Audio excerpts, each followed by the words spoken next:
आम्ही आपल्या जीवनात वेळ जी घालवतो त्या वेळेमध्ये परमेश्वराची आठवण किती येते त्याला महत्व आहे. नाही तर आयुष्य तर सर्व जगतायत, पण याचं फळ निश्चित चांगल्या पद्धतीने परमेश्वर आम्हाला देईल. का देईल? तुम्ही हातातलं काम सोडून आपल्या जीवनातली वेळ अनमोल काढून गेलेल्या पवित्र अमर आत्म्याला भक्तिभावाने वाटे लावलं आणि आज त्याचं शेवट आहे आणि त्या शेवटच्या दिवसामध्ये आम्ही या ठिकाणी चांगल्या विचाराने बसलो आहे, तर त्याचं फळ परमात्मा चांगलंच देईल. संसारामध्ये दगदग असते तरी आम्ही मन लावून करतो काम आणि त्याच्यात हातात काहीच येत नाही, उदासी येते. मग सत्संगाच्या जागेवर तुम्ही दगदगीत त्रासात जसंही तुम्ही बसलात, पण त्याचं फळ चांगलं परमात्मा देतो. ठीक, तुम्ही खूप प्रतीक्षा केली, वाट पाहिली आणि आम्ही या ठिकाणी व्यवस्था करतोय आणि त्याचं तुम्ही साक्षीदार आहात. बोला, आदि सद्गुरु सर्व आत्माओं के सद्गुरु सर्व सृष्टि के सद्गुरु सद्गुरु सुखराम जी महाराज ने धन्य हो धन्य हो धन्य. सत्स्वरूपी संत राधा किशन जी साहिब ने धन्य हो धन्य हो धन्य हो. सत्स्वरूप राम जी महाराज ने धन्य हो धन्य हो धन्य. अनंत कोटि सत्स्वरूपी संताने धन्य हो धन्य हो. राम सभा में राम राम महाराज राम राम. जो या ज्ञानाला जुडतो, जो या सद्गुरूच्या भक्तीच्या विधीला समजून घेतो, त्या व्यक्तीला ही परिपूर्ण समज येऊन जाते. काय समज येते? की मी जन्माला का आलो. लक्ष द्यायचंय आवाजाकडे. आवाज येतोय मागे. आम्ही जन्माला का आलो, मला परमेश्वराने मानव जन्म का दिला, मनुष्य जन्म मिळाल्यानंतर मी त्या परमेश्वराची भक्ती सद्गुरु विधीने राम नामाने किती जास्तीत जास्त करावी आणि ही भक्ती करून माझ्या आत्म्याचं कल्याण करून घ्यावं. ही भक्ती करून माझा समाज, माझा गावकरी, माझा परिसर सर्वांना परमेश्वराच्या सुखाची भक्तीची रीत द्यावी, या हेतूने जीवनामध्ये रामस्नेही भक्त कार्य करत असतो. सुखाचा दुःखाचा प्रसंग आपल्या कुटुंबावर येणारच असतो. आमच्या जीवनामध्ये आम्ही या सर्व गोष्टी पाहत असतो. मग आज या बडगुजर परिवारामध्ये वत्सलाबाई या मातोश्री यांनी सुद्धा 80 वर्षापर्यंत ते आपल्यामध्ये राहिल्या, पण त्या माऊलीने सुद्धा भक्ती केलेली आहे. त्या आईने राम नामाने परमेश्वराचं भजन भक्ती नामस्मरण केलेलं आहे. मग ज्याने राम नामाने सद्गुरु विधीने नामस्मरण केलं, परमेश्वराचा विश्वास ठेवला, संसाराच्या या कार्यामध्ये भक्ती करत राहिले, तर तो जीवात्मा, तो आत्मा सद्गुरु विधीने भक्ती करून मोक्षाला जातो. मोक्षाला जातो. त्याची अगती होत नाही. त्या जीवाची अगती होत नाही. तो जीव काळाच्या दुःखामध्ये पाप पुण्य भोगायला कुठेही अडकत नाही. ज्याने परमेश्वराची भक्ती सद्गुरु विधीने केली, शरणात राहून राम नामाने घटात भक्ती प्रगट केली, पूर्वेचे 6 पश्चिमेचे 6 कमळ छेदन करून मोक्ष केला, असा अमर हंस या मनुष्य देहाने भक्ती करून आपल्या परम घरी गेला. कुठे गेला तो? आपल्या आनंद पदाला गेला. आपलं जे ठिकाण आहे आत्म्याचं, ते परमात्माचं घर आहे आणि त्या परमेश्वराच्या आनंद पदाला, सत्स्वरूप पदाला जो जातो त्याला खूप खूप भाग्यवान म्हणतात. जगामध्ये तो भाग्यवान आहे. 50 वर्षाचा संसार इथे कसाही जगला, पण माझ्या आत्म्याला परमात्म्याशी जोडून परम मोक्ष प्राप्त करून जातो, त्याला देवी देवता सुद्धा धन्य म्हणतात. 3 लोक 14 भवनामध्ये त्याला सर्व ठिकाणी ब्रह्मा विष्णू महादेव देवी देवता मोठमोठे ज्ञानी जगातील सर्व नर नारी जाणकार त्याला प्रणाम करतात आणि त्याच्यासारखं भाग्यवान कोणी नाही म्हणून त्याचं ख्याती होते. असं हे कार्य झालेलं आहे. मरण अटळ आहे, मृत्यू हा कोणालाही चुकत नाही. हा हे संतांनी आम्हाला भारत भूमीमध्ये सांगितलेले वाक्य आहेत. मराठी समजतंय का? पण हा सत्संग आज हिंदीमध्ये घ्यावा अशी एक विनंती आलेली कुटुंबातर्फे. आणि माझ्या मताने हिंदी मराठी आपल्याला सर्वांना समजत असेल तरी आपण हिंदीमध्ये सत्संग घेऊ. संत कहते हमें कि इस जीवन में मृत्यु अटल है. यहाँ पे हर कोई जो मनुष्य तन में आया है जीवात्मा, उसे एक दिन यह शरीर छोड़ के जाना है.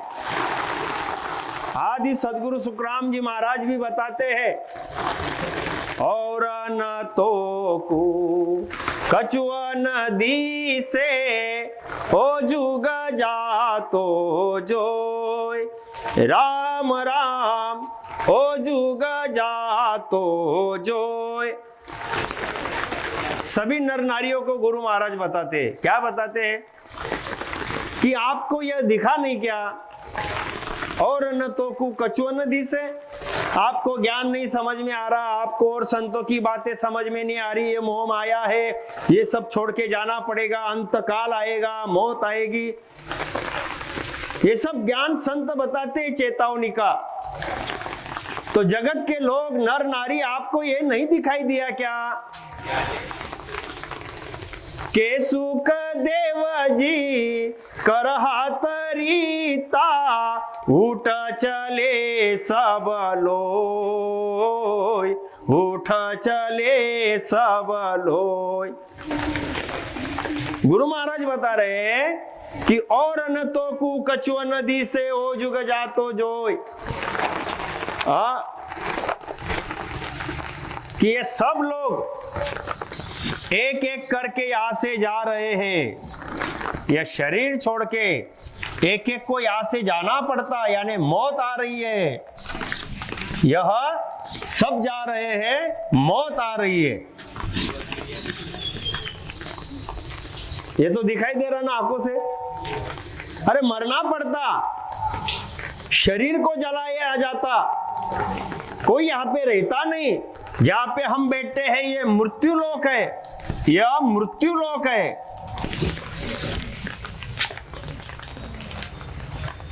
इस मृत्यु लोक में एक दिन मौत आती, जाना पड़ता. और कैसे जाते यहाँ से लोग, कैसे जाते? के सुखदेव जी कर हाथ रीता, उठ चले सब लोग. जितने भी यहाँ पर लोग आए, कोई भी हो, बड़े बड़े राजा के घर में आए, चक्रवर्ती राजा के पुत्र बन के कोई आया, कोई राज सिंहासन के ऊपर बैठा, कोई धनवान बैठा, धनवान बनकर आया, अच्छे अच्छे बड़े बड़े जगह पर जन्म लिया. किसी ने बहुत पद प्रतिष्ठा सत्ता राज कारोबार हासिल किया, या कोई यहाँ पे गरीब बन के रहा. दोनों को भी मरना एक जैसे ही पड़ा. दोनों का भी मरना कैसे हुआ? एक जैसे ही हुआ. कर हाथ रीता, उठ चले सब लोग. अपने हाथों से कमाया, लेकिन लेकर कुछ नहीं गया. लेकर गए क्या कोई? जाने वाले तो ऐसे जा रहे हैं. तो आदि सदगुरु सुखराम जी महाराज जगत के लोगों को बताते हैं के सुखदेव जी कर हाथ रीता, उठ चले सब लोग. एक दिन सभी को छोड़कर जाना है. धन संपत्ति, कुटुंब, परिवार, कबीला, कुछ भी साथ में नहीं लेकर जाना है. कपड़ा तक नहीं साथ में लेकर जाएगा, जलाया जाएगा, काया जल जाएगी. फिर ऐसे तुमको जाना है, फिर भी आप समझते नहीं. फिर भी अपना अपना, मेरा मेरा, मैं करूंगा, मेरा मकान, मेरा दुकान, मेरा पैसा, मेरा परिवार, मैं करके मर रहा है, और साथ में कुछ लेकर नहीं जाता. तो इससे आप संभल जाओ. आदि सदगुरु सुखराम जी महाराज जी कहते हैं कि आप इस बात को देखो आपको ज्ञान समझ में नहीं आता, आपको ध्यान समझ में नहीं आता, आपको संतों के ग्रंथ समझ में नहीं आते, लेकिन आंखों से देख तो रहे हैं। मरण आता और साथ में कुछ नहीं लेकर जाता, तो फिर साथ में क्या लेकर जाओगे आप? वो भी गुरु महाराज बताते हैं, किया कर्म चलेगा साथे, धक्का बहुत विद खाए, समझ सिमरो राम प्राणी आरे, समझ सिमरो राम।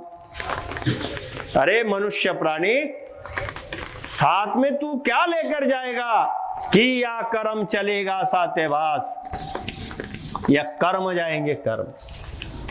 जो लोग कहते हैं यहां पर जी लो, खा लो, मौज मस्ती कर लो, खाने पीने के दिन है, ऐश आराम के दिन है, हमें तो बस यहाँ पर रहना है, ऐसी बात नहीं है। इसके लिए नहीं आए हम।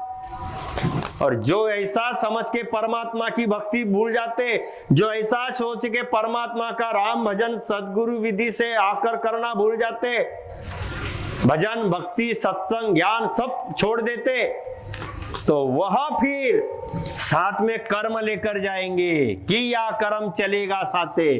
और ये कर्म लेकर जब जाएंगे तो गुरु महाराज कहते हैं, धक्का बहुत विद खाए, समझ सिमरो राम। धक्के खाएंगे।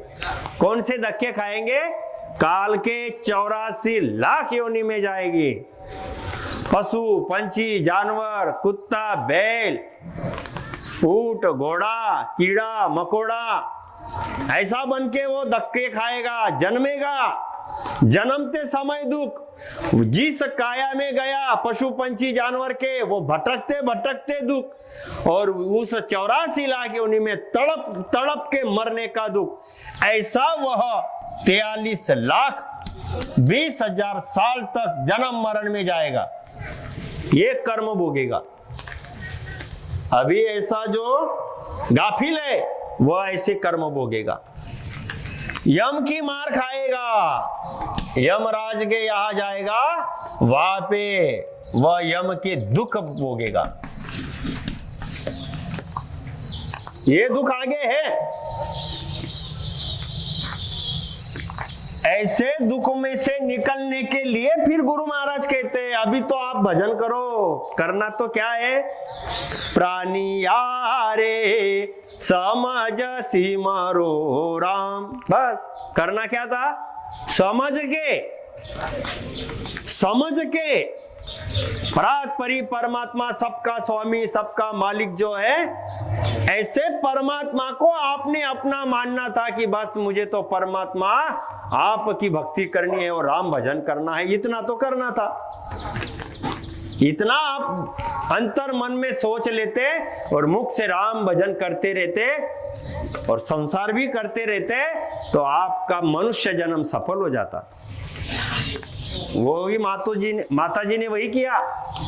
ये मातुश्री जो थी, इन्होंने राम भजन किया, राम राम राम राम, सत्संग में आते थे, ज्ञान सुनते थे, मुख से राम भजन करते थे। अब उनका जन्म सफल करके निकल गए, और ऐसा जो हो गया उसका परिणाम बहुत अच्छा है। जिस कुल में रामसनी बन के जन्म लेकर भक्ति करके जो जावे, वह अपने कुल का उद्धार हो जाता, अपने माता पिता का उद्धार हो जाता। उसके जैसा और कोई भाग्यवान नहीं, ऐसा वो बड़ा भाग्यवान। और वह बात हमको समझ में आवे, इसके लिए आज ये सत्संग रखिए। नहीं तो जिस दिन बैकुंठी निकल जाती है, उसी दिन जीव का कार्य हो जाता है। जिस दिन बैकुंठी निकाल ली, यह बैकुंठी आपने देखी होगी, जिसने नहीं देखी वो देख लो आज कि पहले दिन क्या निकाला करके। पहले दिन माता जी के शरीर को ऐसे बैकुंठी में बिठाया, बढ़िया सजाकर माता जी को पुष्पहार तिलक इस तरीके से दर्शन किए गए, स्नान करवा के अच्छे वस्त्र पहनाकर, केसर के छींटे, पूजा, फूल, सभी प्रकार से परमात्मा की प्रार्थना की। राम नाम से सभी ने भजन भक्ति करते हुए इस प्रकार से बैकुंठी निकाल के अग्निदाह देने के लिए लेकर गए। ये है बैकुंठी। और ऐसी बैकुंठी जिस भक्त की निकाली, उसके पश्चात अब कोई भी प्रकार का इस जीव के लिए कोई और अलग कार्य करने की जरूरत नहीं रहती। बैकुंठी निकाली यानी उसका काम हो गया। शुभ शुभ सबसे बड़ी विधि है संसार में बैकुंठी। जैसे कोई तीर्थ में जाता है पुण्य करने के लिए, कोई गंगोत्री जाता है, कोई यज्ञ करता है, कोई उपवास करता है, कोई एकादशी करता है, करते हैं ना, कोई मंदिर जाते हैं, पूजा पाठ करते हैं, शुभ शुभ कर्म करते, उपवास करना, एकादशी करना, मंदिरों में जाना, तीर्थों में जाना, धामों में जाना, 4 धाम करके आना, 68 तीर्थ में नहाने को जाना, करते हैं ना लोग ऐसा भारत में। क्यों करते हैं? कि मेरा अच्छा हो जावे, मेरे जीव का उद्धार हो जावे, मेरे पाप कर्म नष्ट हो जावे, मेरे घर परिवार को और मुझे सुख मिले और मेरा उद्धार हो जावे, इसके लिए लोग करते हैं ना। तो सबसे बड़ी विधि ये है, सबसे बड़ी रीत ये है कि अंत समय में अगर आपने बैकुंठी निकाल दी अपने माता पिता की, किसी की भी मृत्यु के पश्चात अपने घर में कोई भी परमात्मा को मानकर विश्वास से भजन करके बैकुंठी निकालते, उससे बड़ा और कोई भी शुभ कार्य नहीं। सबसे बड़ा यही कार्य है। कोट कोट फड़ होय बैकुंठी काढ़िया, आदि सदगुरु सुखराम जी महाराज जी ने बता दिया अंत समय के रीत में। कोट कोट फड़ होय बैकुंठी काढ़िया, जिसने ऐसी बैकुंठी निकाली कोटि कोटि फल हो गए उसके। जिसने भी ऐसी बैकुंठी निकाली किसी भी उम्र में, ध्यान में रखो, यह बैकुंठी निकालते समय यह जो भक्त है, ये चाहे 40 साल का हो, 20 साल का हो, या 15 साल का हो, या 80 साल का हो, किसी भी उम्र में, कोई भी उम्र है, बैकुंठी निकाल के भक्ति भजन करके राम नाम से उसको हरि यश का गायन करके बैकुंठी में बिठाया और अंत समय अग्निदाह दे दिया, तो उसका परिणाम कैसा होता है? हरि यश का गायन करके शोभायमान बैकुंठी निकाली तो उसका कोटि कोटि फल बैकुंठी में शामिल होने वाले को लग जाते। निकाली तो घर वालों ने, लेकिन ऐसे बैकुंठी में जो लोग आते, ऐसे बैकुंठी में रिश्तेदार आते, ऐसे बैकुंठी में पड़ोसी आते, ऐसे बैकुंठी में समाज वाले लोग आते, इनको भी कोटि कोटि फल मिल जाता है। इनको आने वाले को, ये आने वाले को भी कोटि कोटि फल परमात्मा के मिल जाते। और श्री पुरुषों को कोटि कोटि फल मिल जाता। वह कैसे? तो विशेष फल लगता, जब तक अमर लोक में नहीं जाते तब तक उन्हें यह फल का परिणाम रहता। देखो कितनी बड़ी बात है। एक बार ऐसे भक्त के आपने बैकुंठी को देखा, बैकुंठी में आए, बैकुंठी की सत्संग में आकर ज्ञान ध्यान सुना, तो ऐसे सभी लोगों को जब तक यह परमात्मा के अमर पद का सुख अमर लोक में नहीं जाते तब तक वह फल इनको मिलते रहते, तब तक इनको परमात्मा के फल मिलते रहते। और अमर लोक में ही जाएंगे, यानी जितने लोग आज ज्ञान सुन रहे ना, आप जितने लोग ज्ञान सुन रहे हैं, हमारे भाग्य ऐसे बन जाएंगे कि हम भी परम पद में जाएंगे। हमें भी आत्मा का जो परम सुख का धाम है, परम पद, वह संसार में से जाने के बाद में वह जगह मिलेगी। अमर लोक का भाग्य बन गया। ऐसा यह बैकुंठी का कार्य।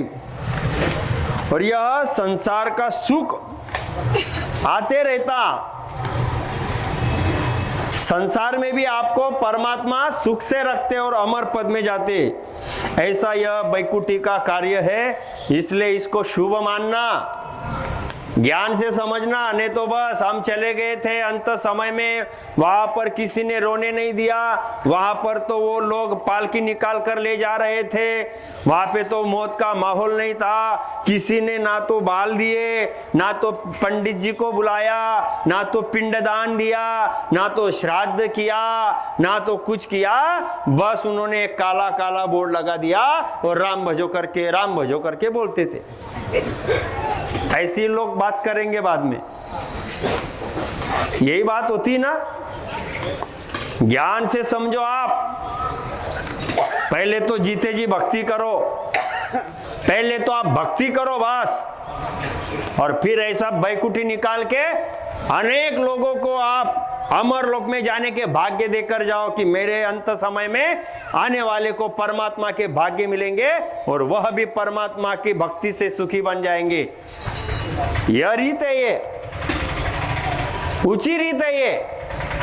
ये तो आदि सदगुरु सुखराम जी महाराज जी के ज्ञान की वजह से हमें समझ रहा है।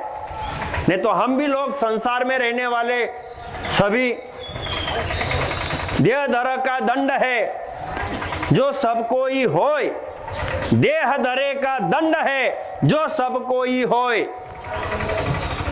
ज्ञानी भुगते ज्ञान कर, अज्ञानी भुगते रोय। ज्ञानी भुगते ज्ञान कर, अज्ञानी भुगते रोय।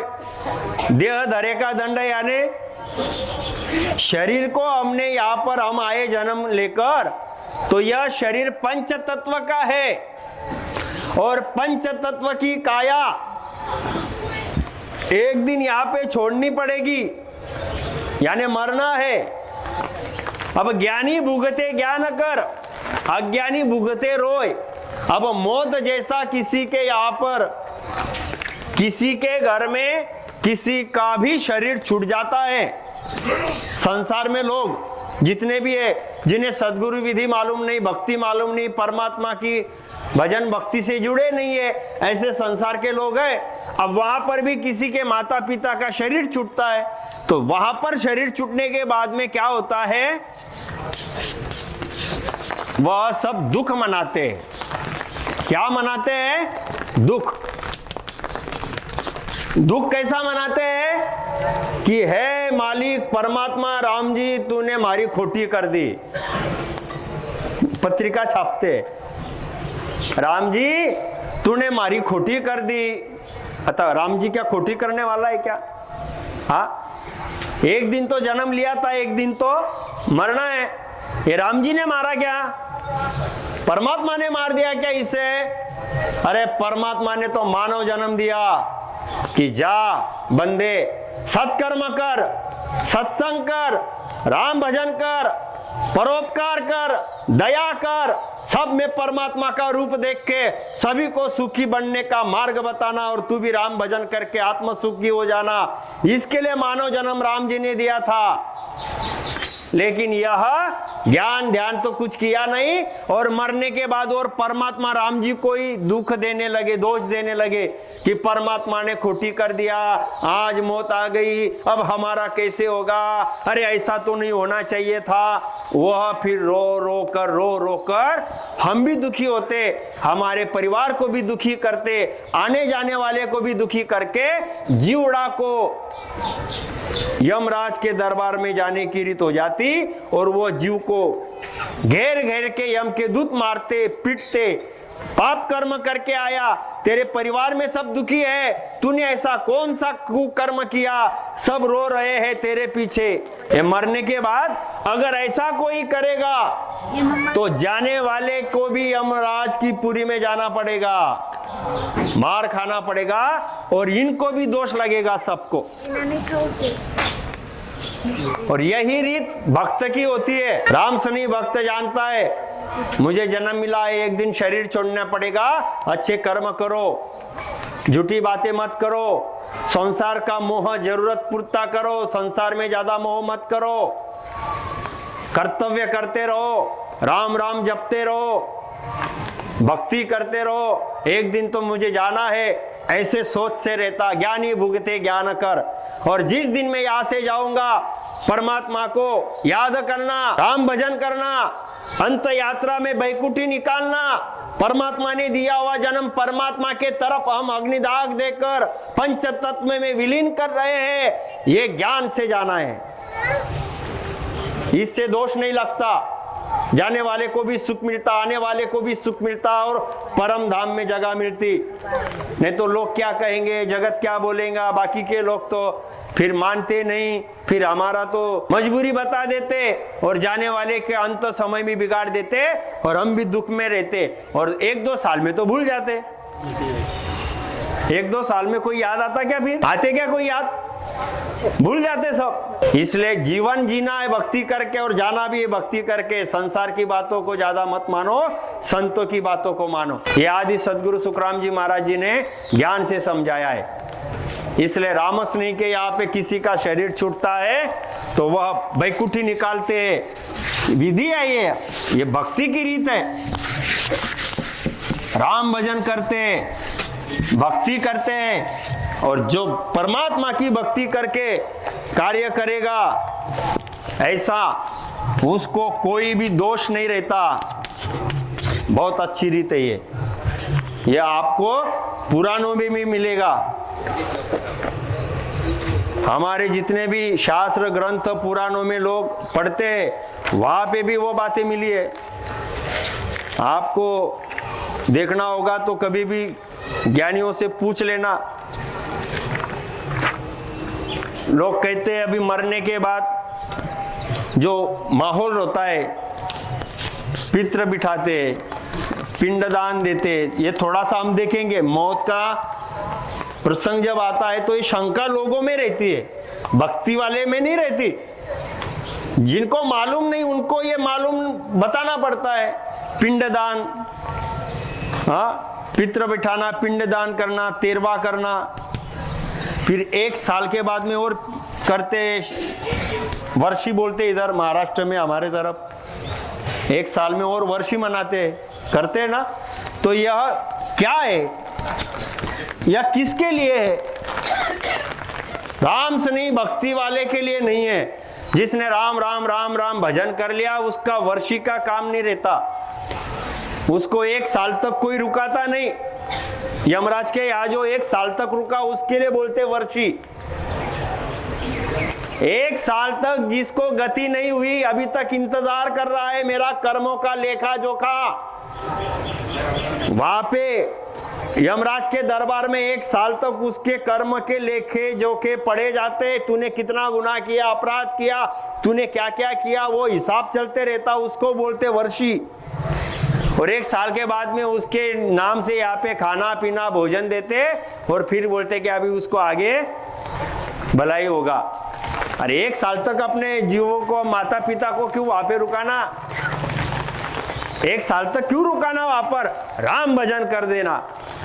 अंत समय के लेना भजन नर करत है। देखो गुरु महाराज जी कहते, क्या कहते हैं कि अंत समय के लेन भजन नर करत है, सुख संपत सब छाड़ ध्यान हर धरत है।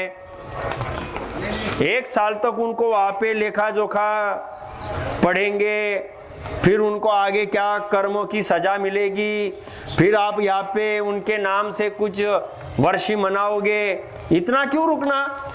गुरु महाराज जी कहते हैं कि आप तो अंत समय में भी राम राम राम राम करने को लग जाओ तो आपके माता पिता का भी और आपका भी भला हो जाएगा। पहले तो जीते जी कर लो भक्ति। अब ये मानते नहीं लोग, करेंगे बाद में, करेंगे बाद में। राम नाम अच्छा था, उन्होंने बताया था, बहुत से लोग करते नहीं है। लेकिन मरते मरते भी कोई राम बोल देगा ऐसा। राम, इतना भी राम कोई बोलता है तो उस मरते समय बोले हुए राम नाम से भी यम की तकलीफ जीव की छूट जाती है। इसलिए कोई पहले लोग मरने वाले रिश्तेदार के यहाँ जाते थे तो उनके कानों में बैठ के राम बुलवाते थे, मरते समय राम बुलवाते थे कि कानों से राम नाम सुनेगा, मुख से राम उच्चारण हो जाएगा, अंत समय में राम बोलने वाले का भी उद्धार होता है। ऐसा परमात्मा का राम नाम है। इसलिए राम भजन करो, राम भजन करो। राम नाम बोलने वाले का उद्धार तो होता ही है। राम नाम से परमात्मा की भक्ति धारण कोई अंत समय में भी कर लेता, उसके काल के दुख छूट जाते, मनुष्य जन्म सफल हो जाता। इतनी परमात्मा ने दया की है। राम नाम से नहीं शरीर छूटा उसका, अरे उसको अंत समय बैकुंठी में बिठा के अग्निदाह दे दो।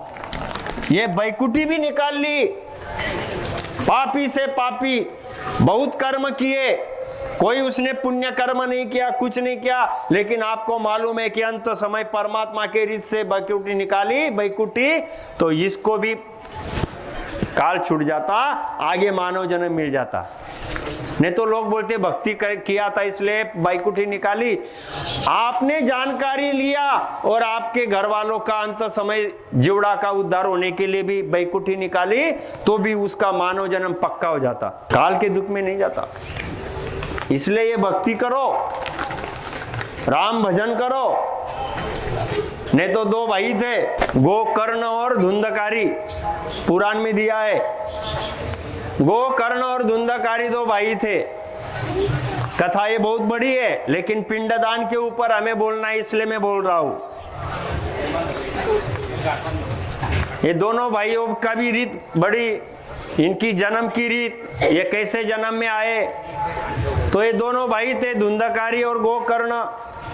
अब ये गोकर्ण भजन भक्ति भाव करने वाला ज्ञानी था, धुंधकारी जो था ये कुकर्मी था।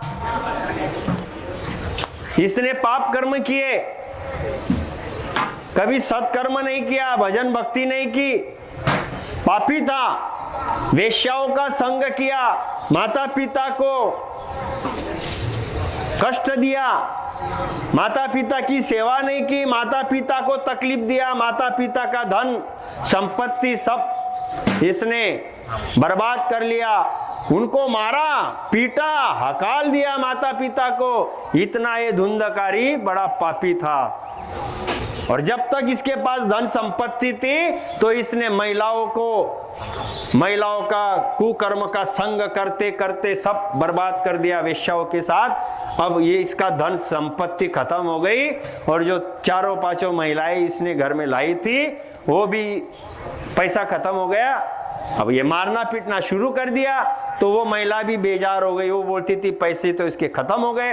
अब ये मारता है तो चारों पांचों महिलाओं ने क्या किया, उसको मारा, पीटा और जिंदा जला दिया।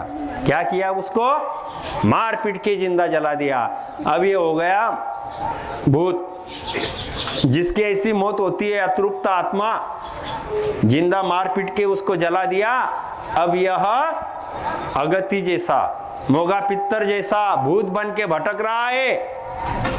अब इसको तड़प तड़प के वह पुकार रहा है मेरा उद्धार कब होगा करके। और इसी के कुल में गोकर्ण नाम का इसका भाई था। यह जब बाहर से भक्ति ज्ञान ध्यान करके आया गांव में तो लोगों ने बताया तेरा भाई तो भूत अतृप्त आत्मा बन के रो रहा है, तड़प रहा है, इसका उद्धार नहीं हो रहा। तो सुनो, आप ज्ञान से सुनो, ये पुराण में दिया है। परमात्मा का भजन करना कितना ऊंचा है और क्रिया करनी बात कितनी छोटी है, ये आपको सुनना है। पिंडदान करने के लिए गया में गया गोकर्ण, पिंडदान किया। एक बार नहीं किया, 100 बार किया पिंडदान। कितने बार किया? 100 बार पिंडदान किया, 100 बार श्राद्ध किया, गया में जाकर किया। फिर भी उसका भाई घर में आवाज आती थी, रोता था, तड़पता था। तो गोकर्ण ने वहां पर पूछा कि मैं इतनी बार पिंडदान गया में जाके श्राद्ध कर रहा हूं, फिर भी ये तड़प रहा है क्यों? तो ये महापापी था, और महापापी होने के कारण कितना भी आप पिंडदान करो, श्राद्ध करो, उसका उद्धार नहीं हो रहा है। फिर क्या करना चाहिए? तो आकाशवाणी हुई, आकाशवाणी हुई, और क्या बताया गया? अरे परमात्मा का जब भजन करोगे तभी इसका उद्धार होगा। परमात्मा का भजन किया और इसका वह भूत का जन्म तड़प तड़प के रोने वाला छूट गया और वह मुक्त हुआ। उसके कुल के, उनके कुल के जितने पापी थे तड़पने वाले, उनका भी उद्धार हो गया। और गोकर्ण ने परमात्मा के भजन को स्वीकार किया। तो गुरु महाराज भी तो वही बता रहे हैं ना, अंत समय के लेना भजन नर करत है। अंत समय में राम भजन करो आप। कोई आपको पिंड दान करने की, श्राद्ध करने की, केस देने की और बड़ी बड़ी विधि करने की जरूरत नहीं। अगर उससे उद्धार होता जल्दी से जल्दी तो ये धुंधकारी महापापी था। इसके 100 बार पिंड दान करने के बाद, 100 बार श्राद्ध करने के बाद भी उसका उद्धार नहीं हुआ। और गोकर्ण भक्त ने परमात्मा के भजन की रीत अपनाई तो उनके कुल के सभी पापियों का उद्धार हो गया। ये परमात्मा का भजन का परिणाम है, परमात्मा के भक्ति का परिणाम है। और ये पुराणों में दिया है, पुराणों में लोग पढ़ते हैं, नाम की महिमा है, भजन करने वाले का उद्धार हो जाता। उसको कोई क्रिया करने की जरूरत नहीं, कोई तपस्या करने की जरूरत नहीं। और वही राम से नहीं भजन करता है, राम भजन, तो लोग बोलते ये कहां से लाया? हाँ, वही राम नाम से, रामस नहीं भक्त राम भजन करता है आदि सदगुरु सुखराम जी महाराज की विधि से, तो लोग बोलते उन्होंने तो पिंड दान नहीं किया, उन्होंने तो केश नहीं दिए, उन्होंने तो वहां पे श्राद्ध नहीं मनाया। उससे जीव का परिपूर्ण उद्धार नहीं होता, लेकिन राम भजन करने से 100% होता है। प्राणी यारे समझ सिमरो राम, प्राणी यारे समझ सिमरो राम। तो राम राम भजन करो, जीव उद्धार के लिए भी करो। अंत समय में किसका शरीर छूट जाए तो बैकुंठी निकाल के राम भजन करो, आपका कोई भी कार्य का दोष नहीं रहेगा। आपके माता पिता कुल जो भी है पितृ, वो मुक्त हो जाएंगे दुख से, आपको आशीर्वाद देकर जाएंगे। ये राम भजन का परिणाम अच्छा है। और ये बड़ गुजर परिवार ये राम भजन कर रहा है तो वो जीव कल्याण के लिए कर रहा है। और परमात्मा की सबसे बड़ी भक्ति की रीत कौन सी है? भजन करो, यानी परमात्मा का विश्वास करके राम राम करो, ये सबसे अच्छी भक्ति है। लेकिन ये भक्ति लोग मरते समय करते, जीते जी भी नहीं करते, मरने के बाद ही बोलते राम नाम सत है, और सत बोला तो गत है मरने के बाद। और जीते रहते तब मुझे तप करना है, मुझे व्रत करना है, मुझे एकादशी करनी है, मुझे केदारनाथ जाना है, मुझे बद्रीनाथ जाना है, मुझे हरिद्वार जाना है, मुझे काशी में जाना है, मुझे गंगोत्री में नहाना है, मुझे कुल देवता पूजना है। हाँ, अब श्रावण सोमवार आने वाले हैं तो मुझे महादेव जी की तैयारी करनी है। अब उपवास करेंगे और श्रावण महीना खत्म होने के बाद में और फिर धूम चलेगी लोगों की कि बस अभी तो बहुत मन मार के हमने बहुत पवित्रता से सब उपवास तापास फराली किया, अब उसके बाद में छूट। अब थोड़ा तेज खा सकते, तीखा खा सकते, कोई रविवार को मांस भी खा सकते, ऐसे लोग बोलते। ये भक्ति है क्या? आप विचार करो अंतर्मन से, ये भक्ति है क्या? भक्ति की रीत तो हमेशा होती है, रात दिन। यह प्रेत करन की रीत नहीं, प्रभु जागत है तू सोवत है। यह प्रीत करन की रीत नहीं, प्रभु जागत है तू सोवत है। उठ जाग मुसाफिर भोर भई अब रैन कहा तू सोवत है। उठ जाग मुसाफिर रैन गई अब। आता झोपायची वेळ नहीं है, अब सोने की समय नहीं है।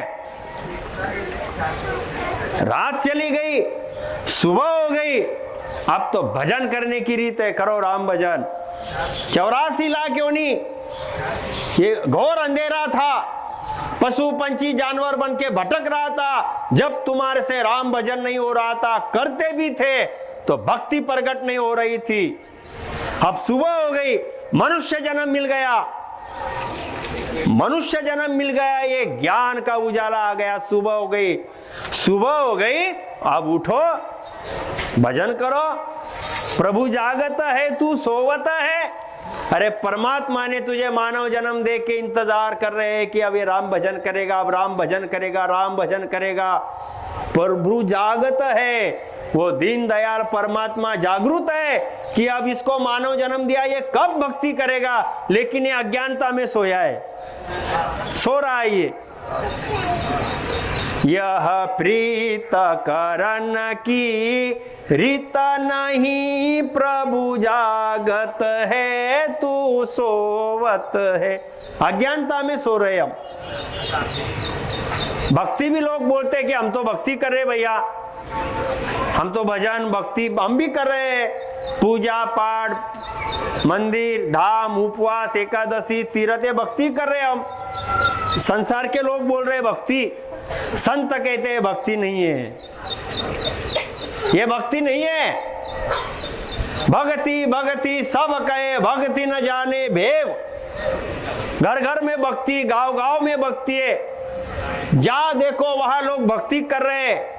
लेकिन परमात्मा की भक्ति की रीत अंतर मन से होती है, मुख से राम भजन से होती है, वह भक्ति नहीं है, वह भक्ति चाहिए। सब दूर मुझे परमात्मा दिखाई देगा, जा देखू ता साइया, सुना घटना कोई। मेरे अंदर परमात्मा, बाहर परमात्मा, कण कण में परमात्मा, सभी जीवों में परमात्मा, सभी पे दया। ऐसा जो भक्ति का प्रभाव है, ऐसे जो परमात्मा की सत भक्ति है, वह भक्ति जो करेगा वह भक्ति है। नहीं तो सोमवार को भक्ति कर लिया और रविवार को छुट्टी, ये भक्ति नहीं है, ये कपट है। परमात्मा ने तो हर समय भक्ति के लिए बोला है। इसलिए संतों ने बताया है कि रात दिन परमात्मा से जुड़े रहना, विश्वास करना, राम भजन करना, वह भक्ति करना ही सही भक्ति है। और ऐसी भक्ति जो करता वह मोक्ष को जाता।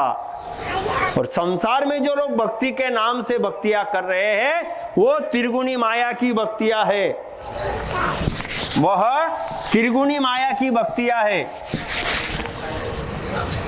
यह संसार में देखो लोग जो भक्तियां कर रहे हैं, वह भक्ति का परिणाम क्या होता है।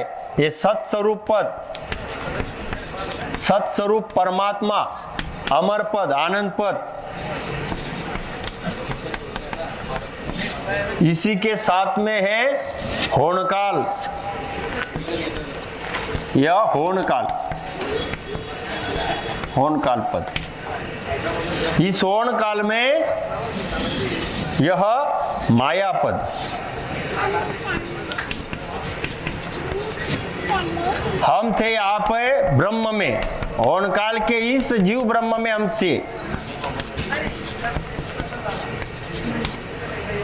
अब परमात्मा ने इन जीवों के लिए 3 लोक 14 भवन बनाया, माया पद, नीचे पाताल लोक, यह मृत्यु लोक, यह स्वर्ग, ब्रह्मा का सतलोक, विष्णु का वैकुंठ, महादेव का कैलाश लोक, शक्ति का शक्तिधाम, यमराज की यमपुरी। यह 3 लोक 14 भवन, ये 3 लोक 14 भवन। और ये 3 ब्रह्म के 13 लोक, इस ओन काल का ये सारा पसारा है। और इसके परे हमें जाना है, यह परमात्मा पद है, यहाँ पे अमर लोक में हमको जाना है।